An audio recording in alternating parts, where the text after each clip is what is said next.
Senator Hawley.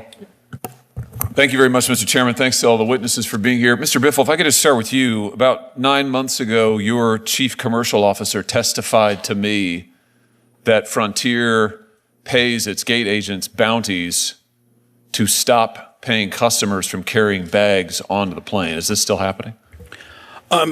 Not at the rate it was. We changed. Well, wait. What does that mean? So are you still paying your gate agents to stop your customers from carrying bags on? You were paying them at least $10 every time you'd stop a paying customer from carrying on a bag, your gate agents to get paid for it.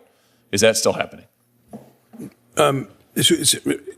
We do offer incentives and commissions to stop people who didn't pay, not who paid, who didn't pay. No, you are paying your gate agents, so it sounds like you're still doing it. You're still paying them money to harass customers from bringing bags onto the airline by saying it's too big or doesn't fit in a little box or whatever the case may be. You're still doing it. That's your testimony today? Why? I don't know that I would describe it that way, but we do provide incentives. Why would you pay your own employees to harass your customers? Why is this good business practice? Unbundling enables us to offer low fares. And the lower fares, many people could not afford to fly if they didn't have the lower fare option. But in order for the system to work, everyone has to be treated fairly. And when people then, a small percentage. Wait a minute. Why are you paying your agents? This is going to be the only business in the world I have heard of that pays your people to harass your own customers. These are customers who have purchased a ticket. They have a carry-on bag, and you're paying your people at the gate to stop them and say, your bag is not quite right. It doesn't fit in this. We heard testimony. The Permanent Select Committee in this Senate has done a thorough investigation of this. We heard testimony from numerous of your customers saying they were wrongly stopped and harassed. There's no appeals process. There's nothing. You're making gobs of money on it. You generated $40 million in fees on this, according to your own data. That's amazing. And you're still doing it. I mean, in what world is this defensible? It's fair. Is fair to whom?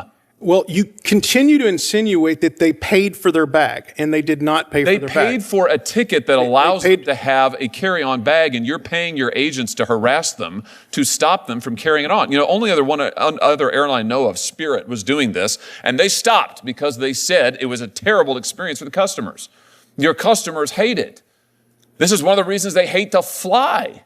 I can't believe What you're about to see is one of the most explosive airline confrontations ever caught on camera. A U.S. senator takes direct aim at a major airline CEO, accusing the company of paying employees to harass paying customers, all in the name of profit. This tense exchange leaves jaws on the floor and raises serious questions about how airlines treat everyday travelers. I can't believe you're still doing it. How much money have you made on it this year so far? Considerably less, if you'll let me speak.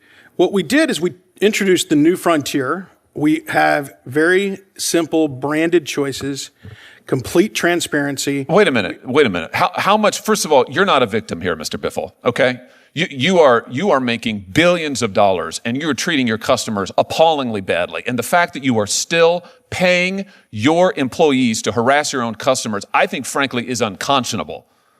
I said this 9 months ago. I thought for sure it would have stopped by now, but I can't believe you're still doing it. So I don't feel sorry for you one little bit. In fact, I think you should apologize right now to all of your customers for what you're doing to them. And I think you should turn around and give them back the money that you've taken by forcing them to surrender their bags and pay extra fees after they've already paid a price. I mean, I don't get it. You seem to be totally baffled by this.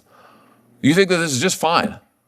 I'm not baffled. I think you're insinuating that they paid for a bag that they didn't pay for. No, I'm insinuating. I'm not insinuating anything. I'm accusing you, actually, of doing something that I think is wrong, of incentivizing your own employees to treat your customers badly. And the money you're making on it is astounding, just astounding.